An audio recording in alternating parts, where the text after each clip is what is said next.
talked about the financials, right?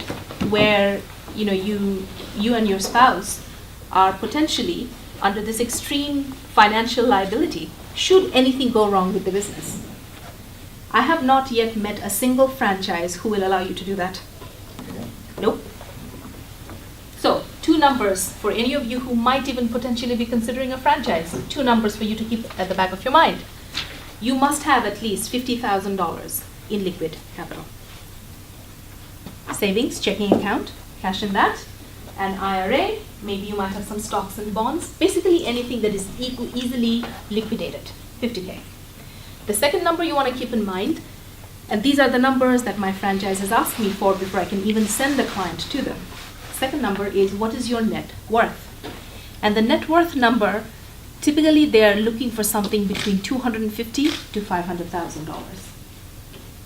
Now, it sounds a little stringent, doesn't it? But here's the beauty of it. You know exactly what you're getting into, right? You're not necessarily getting yourself into a situation and your family into a situation where you're over your heads financially. One of the worst things, and Tim will attest to this more than I can, the worst thing in the world is when you have a business that you love, like it was your own child, but you're constantly stressed out about how you're going to make ends meet. It's the last year of my life. It's horrible. It's horrible. I say to my clients who work with me, I've had clients who've said, here's how much I have, I want to put it all on the line. And I said, really? You do? I do not want you coming back in 3 months and kicking my ass. Because the last 3 months, you and your kids and your wife or your husband, you all have been eating ramen every single day. Right? There has to be a balance. The beauty of a franchise is, and this is why franchising has been so tremendously successful in the last 40, 50 years, particularly in the United States. What do you guys think? Is a franchise about a product, or do you think it's about a service? What do you think a franchise is about? Service. I don't know. I want to say the product. Service and a full product. It's actually about neither. A franchise, at its heart, is about the system. I want you to think of it this way. There are 5 major categories of franchises. The almost 4,000 franchises that are out there, they all typically fall into one of 5 of these categories. What do you think they might be? Food. Number 1, Services. food. Services. Business services. Yeah. We have what are called residential or personal services. You have retail, and you have automotive. 5, right? These 5 franchise categories encompass thousands of businesses with thousands of different business models that all require different levels of investment. So before you even get into the business, you know exactly how much money is required. You would not even be at that stage of the conversation if you didn't know that. Right? So my clients, the clients I work with, I am not even talking to them until they have cleared that financial barrier, because that is so important. Do you understand? Mm-hmm. You should absolutely have passion for whatever it is you want to do, but you must also have the financials, because that in the long term is what is going to ensure that you are successful. Anyone can start a business. It's not that easy to remain in business, unfortunately, right? You want to be able to do both. Franchise allows you to do that.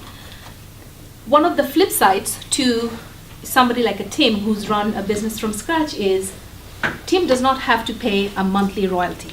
Have you guys heard the term royalty? Mm-hmm. Yeah? Okay. So do you guys know what royalties are used for? For the use That's of the part brand. of it. For use of the brand. What else? Stockholders. Not unless, no, not really. Marketing. Marketing. Yeah. Marketing. I'm trying to think.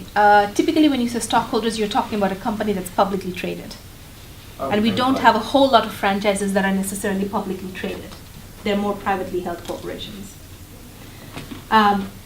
Royalties, they in essence, you as the franchisee, so I pay my royalties every month. In exchange for a certain part of my profits, in the long term, there are certain advantages that my franchise is offering me in the short term. Here's what I mean. Pop quiz. Do you guys know, on average, how many years does it take a business started from scratch to turn a profit? 5 years. 5. Go up. 10. 10.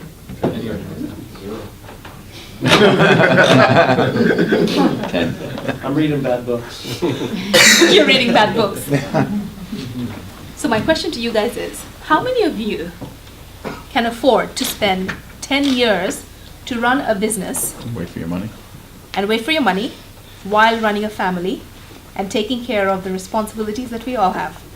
And the answer is No. probably none.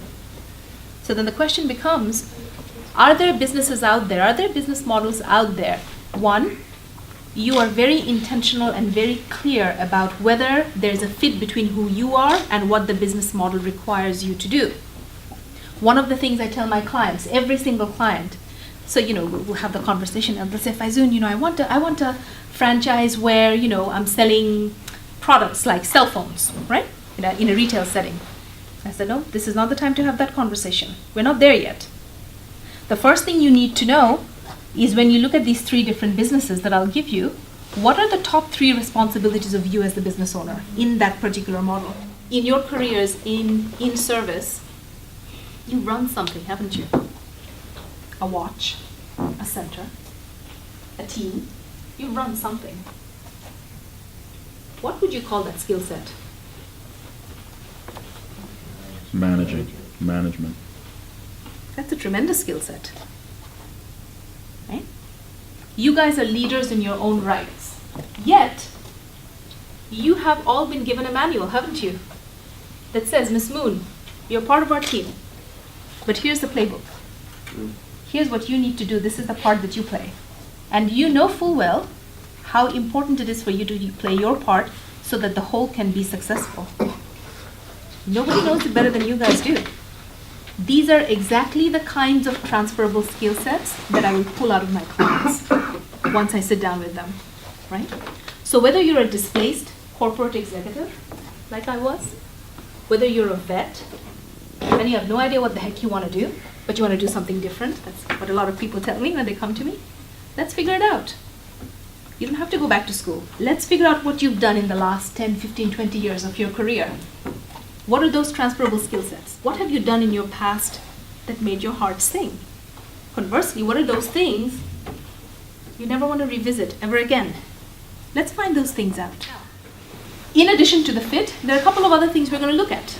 2 in particular. 1, what sort of lifestyle goals are you trying to get out of the business? Meaning, you might say, look, I have done A, B, and C for the last 27 years.